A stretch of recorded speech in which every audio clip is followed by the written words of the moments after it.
Malam itu dingin bukan main. Bukan dingin romantis, tapi dingin yang bikin tulang ngilu dan perut meringis. Warga korban bencana tidur seadanya. Sebagian cuma beralas tikar, sebagian lagi cuma berbekal harapan tipis.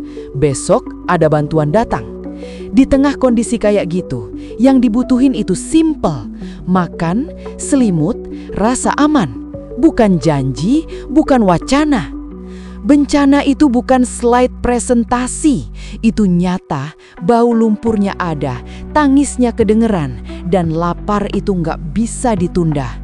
Tapi anehnya, selalu ada tipe orang yang lihat penderitaan sebagai angka, bukan sebagai nyawa, tapi sebagai peluang.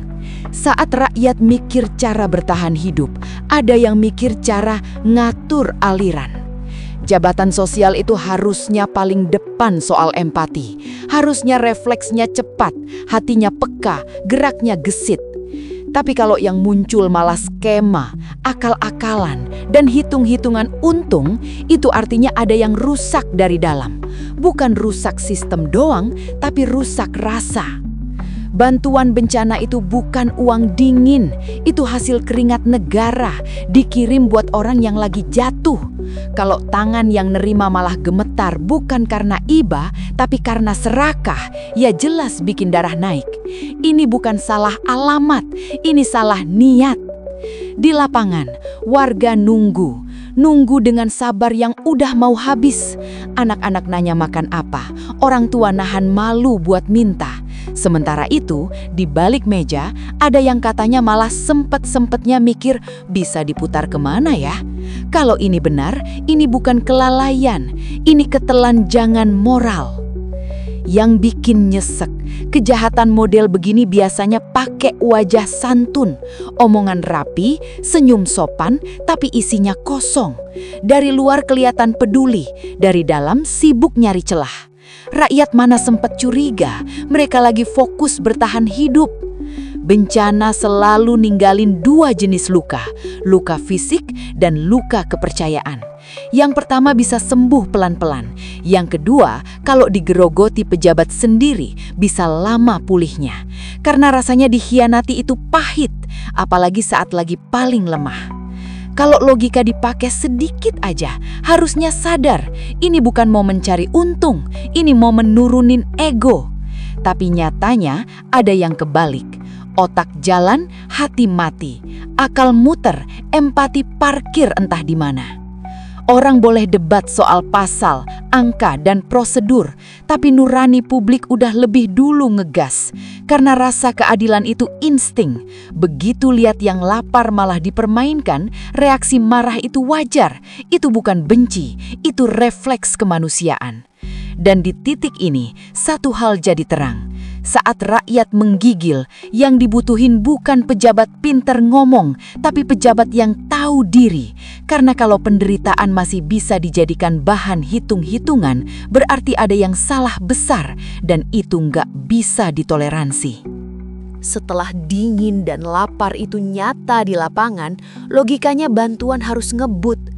Tapi yang kejadian justru sebaliknya, jalurnya malah belok. Dari yang harusnya lurus ke warga, mendadak jadi muter-muter. Di situ publik mulai ngerasa, ini bukan sekedar lambat, tapi ada yang gak beres.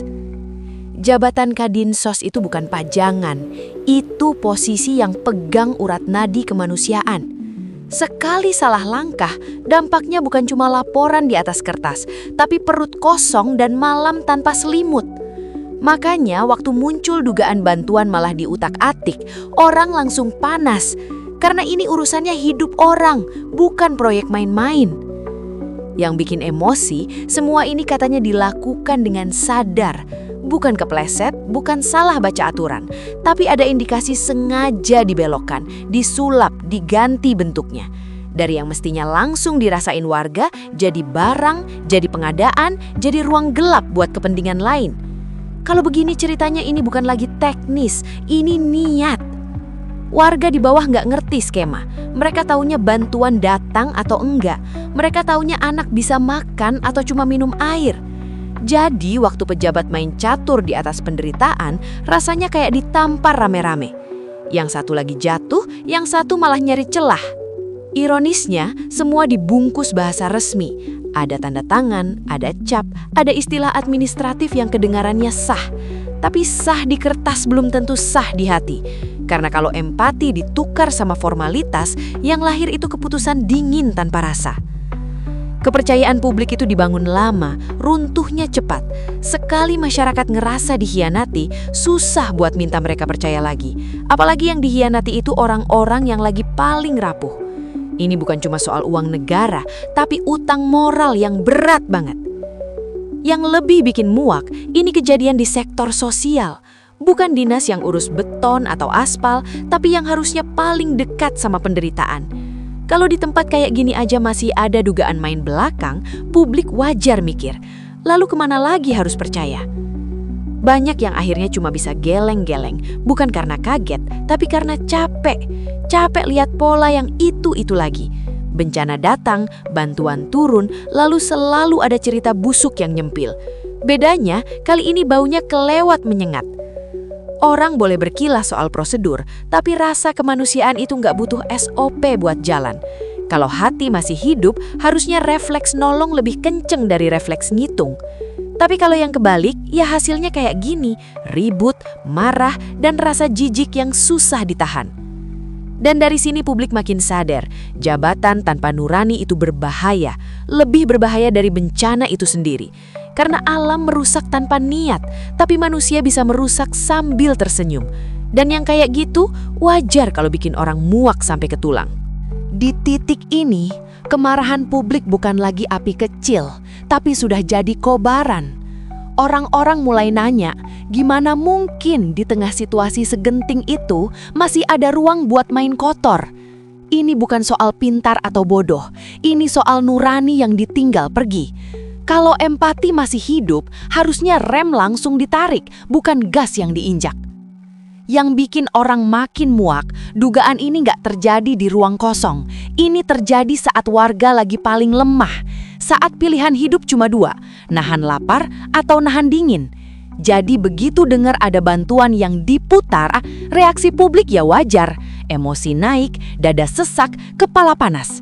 Karena rasanya kayak ditertawakan di saat paling butuh. Kejahatan yang paling bikin jijik itu bukan yang brutal di depan mata, tapi yang rapi di balik meja. Nggak pakai teriak, nggak pakai ancaman, tapi pelan-pelan nguras hak orang. Semua kelihatan normal, padahal busuknya nyebar kemana-mana. Ini tipe yang bikin orang mikir, kok bisa hati setenang itu? Di sisi lain, warga cuma bisa pasrah.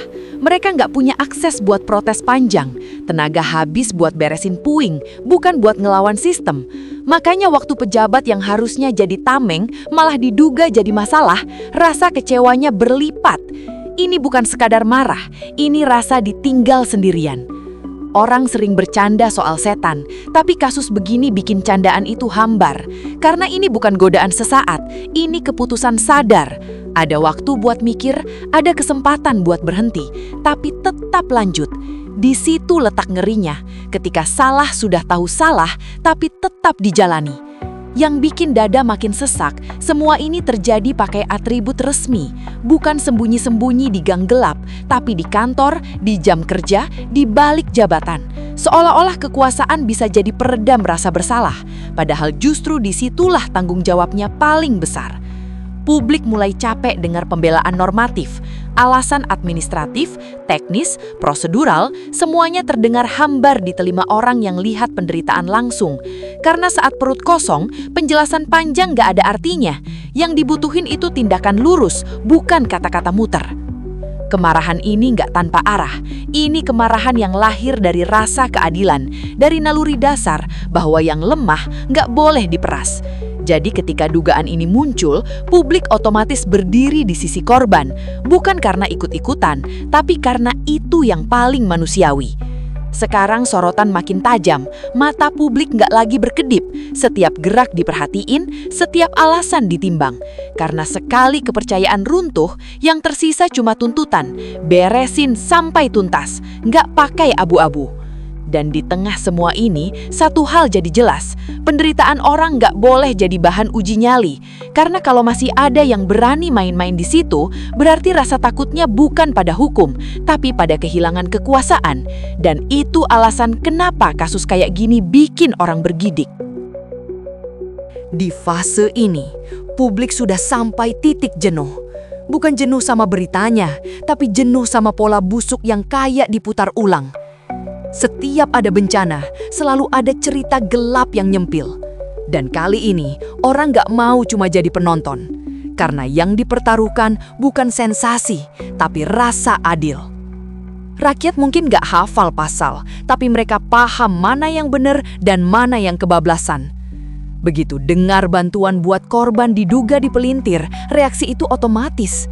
Bukan karena provokasi, tapi karena nurani. Yang lapar itu nyata, yang kedinginan itu fakta. Jadi alasan apapun rasanya nggak nyampe. Sorotan sekarang ke aparat penegak hukum. Publik nunggu langkah yang tegas, bukan basa-basi. Karena kalau penanganannya setengah-setengah, pesan buruknya panjang. Yang kuat bisa lolos, yang lemah disuruh sabar. Dan itu racun buat kepercayaan bersama. Nggak sedikit yang bilang, ya udahlah serahin ke proses. Tapi proses itu harus kelihatan jalannya, transparan, jelas, dan gak bertele-tele. Karena semakin lama kabur, semakin kuat kecurigaan. Diam, itu bukan netral, kadang terdengar seperti pembiaran. Di media sosial, suara warga makin kencang. Bukan hujatan kosong, tapi tuntutan akal sehat. Orang nanya kemana bantuan, siapa yang bertanggung jawab, dan kenapa bisa kejadian. Pertanyaan-pertanyaan sederhana yang butuh jawaban jujur, bukan kalimat muter. Yang menarik, kemarahan ini lintas batas. Nggak peduli latar belakang, semua sepakat di satu titik. Penderitaan nggak boleh jadi ladang. Ini bukan soal politik, ini soal kemanusiaan. Dan di situ, publik berdiri rapat tanpa dikomando. Kalau ada yang masih mikir rakyat gampang lupa, itu salah besar. Mungkin gak hari ini, mungkin gak besok, tapi ingatan kolektif itu panjang. Nama, jabatan, dan peristiwa akan nempel. Dan itu lebih berat dari sanksi apapun. Di sisi lain, kasus ini juga jadi cermin buat semua pejabat yang masih pegang amanah. Pesannya jelas, jabatan itu sorotan. Sekali melenceng, bukan cuma hukum yang ngejar, tapi rasa malu yang gak bisa dicuci. Harapan publik sebenarnya sederhana, gak minta hukuman berlebihan, cuma minta keadilan ditegakkan tanpa pandang bulu. Yang salah ya salah, yang main di penderitaan ya harus bertanggung jawab. Titik. Dan sekarang, semua mata tertuju ke satu arah. Keberanian negara diuji di sini. Karena saat rakyat sudah bersuara, yang dibutuhin bukan janji, tapi pembuktian. Kalau keadilan benar-benar ada, inilah waktunya ditunjukkan.